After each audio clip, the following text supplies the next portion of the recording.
So you all like to clap, I understand. So do me this favor, okay? Clap if you've seen the movie American Pie. Clap once. I should be more specific. I'm so sorry. Okay, clap once if you've seen American Pie 2. Clap once if you've seen American Wedding. Clap once if you've seen American Pie The Naked Mile. And the rest of you are liars. Alright. So this one time at band camp, like seriously, I worked one summer at the camp that the movie was based on.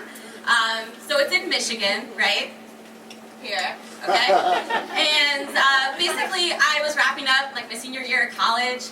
I didn't really know what I was going to do with the rest of my life. You know, I went to a 4-year liberal arts college and I just was told for 4 years I can do anything and I can, you know, I can fly like in the R. Kelly sense. Like, I believe I can fly. We believe in you, you can do anything.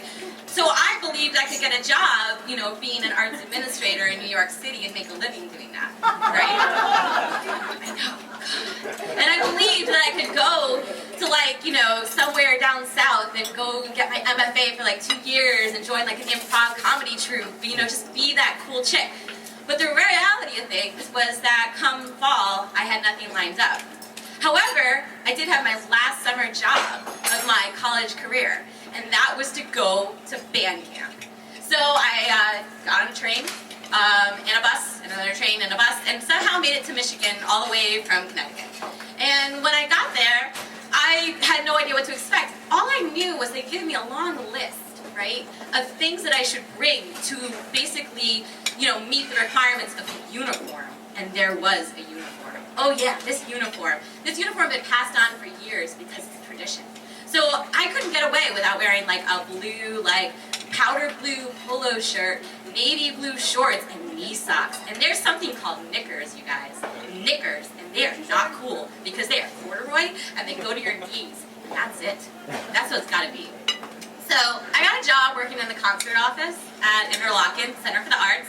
That's actually the real name of band camp. Yeah, it's the real name of band camp. And this is where, like, you know, artists and musicians and thespians go, and celebrities like Josh Groban and Jewel, they all studied there. So you better tuck your shirt in because they had to, and look where they got.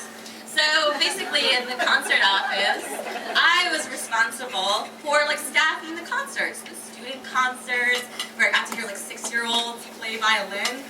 Oh yeah. And then I got to like staff the like nicer events, right? Like the events where, you know, there was like headliners on like the big stage, and I got to sit backstage and listen to Joan Osborne do like a sound check.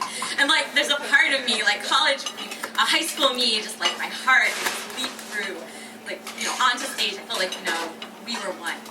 But I guess I just didn't realize how many rules there were at band camp. Like there's a lot of rules. And mainly my job was to make sure those rules were followed, but in particular to the uniform. Like the uniform had to be followed. I don't know why, but it just had to be. You wore that powder blue polo shirt every single day, with the exception of Sundays when you wore a white polo shirt. And if you broke that rule, I was supposed to be the one that told you. Like if I saw a kid try to get into a concert and he didn't have his shirt tucked in, I had every right to say, go tuck your shirt in. Or if he wasn't wearing the right shirt color on the right day, I could tell him to go back to his cabin and change his shirt. These were things that I didn't expect. And I really, really was driven by this. Like, I got into it. Because my insecurities were pretty much at an all-time high at this place. You know, I didn't know where I was going to be in the fall. And here are these kids. Wow, here are these kids. They just knew. They knew where they were going to be. And I didn't know. And I also didn't know how to play an instrument. It wasn't a requirement to work there. I didn't know how to play an instrument. I didn't know how to read music. So insecurity is an all-time high. So basically, all summer long, it was leading up to this Bella Fleck concert. Now, Bella Fleck is a guy who plays a banjo. Why would he stress me out? Why would he stress me out? He did. Because this concert was all the white, dreadlocked hippies that live in Michigan. And they all came to this concert, and it was stressing me out to no end, because they came drunk, and they came high. And if they weren't high, they got high behind the woodshed where we kept the music stands. Like, we were not prepared for this. And there was, why not? I don't know. We just weren't. We were, at this point, we were used to the kids listening to us. But you can't get, like, dreaded hippies to listen to you. not when they were ready to see Bella Flag. So basically, thank you. So basically, we were all like stressed.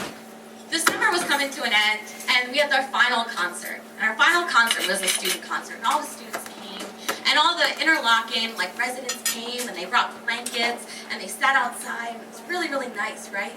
And we were told one specific rule, okay? They cannot have outside food. You cannot have outside food at the concert. So then we were told to comb around the outdoor area and make sure that there was no outside food. So I come up and there's this little elderly couple, and they have like a little nice picnic all spread out in lawn chairs. And so I say, excuse me, folks, you know, we're actually not allowing food because it's just a lot to clean up at the end of the night. We were exhausted, like we were just dead tired. The summer had gone on too long.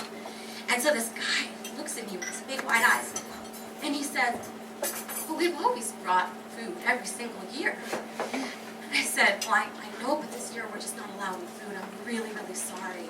You know, but yet my power, I could feel it. And so my power inside of me, so I was just like, okay, I'm going to have to ask you to clean up your food. And then he said, okay. And I said, I'm also going to have to take your drink. Now, he had his Coke can. This is probably his favorite drink, like the last 50 years, and I wanted to confiscate it because I was that, like, power hungry in my mind. And I could see his eyes look like he was about to cry, and I had to walk away. I had to walk away because I could not handle the power that band camp had brought me to. So the summer ended, and basically, here's what I realized. I realized that I like rules, but only when I can impose them. If you try to put a rule on me, I'm going to fight you back. That's just how it is. I also learned that at band camp, I was kind of an asshole, but I found a piece of my own humanity. Thank you.